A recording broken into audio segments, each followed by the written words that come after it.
Hello అండి. నేను doctor busy, fertility consultant, 49 hospital, Karimnagar.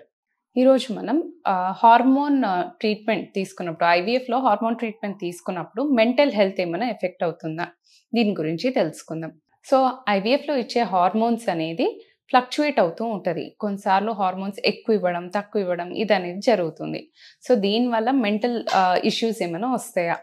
So, normally period ఉన్నప్పుడు, లేకపోతే మెనోపాజ్ దగ్గరకొచ్చినప్పుడు ఎఫెక్ట్ అయ్యే మైల్డ్ మూడ్ ఫ్లక్చుయేషన్స్ కానీ, కోపం ఎక్కువ రావడము, ఎవరితో మాట్లాడాలనిపియకపోవడం, కాన్సంట్రేషన్ కొంచెం డిఫికల్ట్‌గా అవ్వాలనుకోవడం, డిఫికల్టీ ఇన్ కాన్సంట్రేషన్ ఇవన్నీ ఫేస్ అవుతూ ఉంటారు.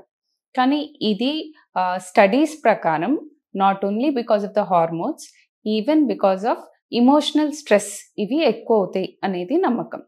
సో, ఎమోషనల్ స్ట్రెస్ బికాస్ ఇప్పుడు ట్రీట్మెంట్ సక్సెస్ అవుతదా? లేదా? అనే ఒక భయం ఉంటుంది. అలాగే మనీ ఖర్చవుతుంది అనే ఒక టెన్షన్ ఉంటుంది.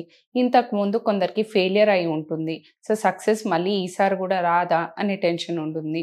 లేదా ఫ్యామిలీ టెన్షన్స్ ఉండొచ్చు. సోషల్ టెన్షన్ ఉండొచ్చు. పక్కనోళ్ళు ఏమనుకుంటున్నారో ఈ టెన్షన్స్ కూడా అందరికీ ఎక్కువవుతూ ఉంటుంది.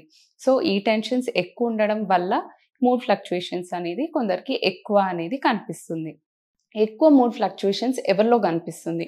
సో, ఎక్కువ మూడ్ ఫ్లక్చుయేషన్స్ ఎవరిలో కనిపిస్తుందంటే, ఇంతకు ముందు ఏమైనా సైకలాజికల్ డిజార్డర్స్ ఉన్నవాళ్ళు, లేకపోతే యాంగ్జైటీ, టెన్షన్స్ ఆల్రెడీ ఇంతకుముందు ఉండి మెడిసిన్స్ వాడిన వాళ్ళు, వీళ్ళలో ఎక్కువ కనిపియొచ్చు.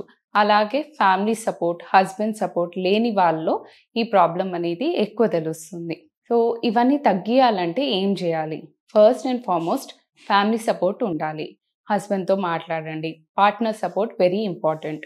దీంతో పాటు యోగా చేయండి, మెడిటేషన్ చేయండి, బ్రీతింగ్ ఎక్సర్‌సైజెస్ చేయండి.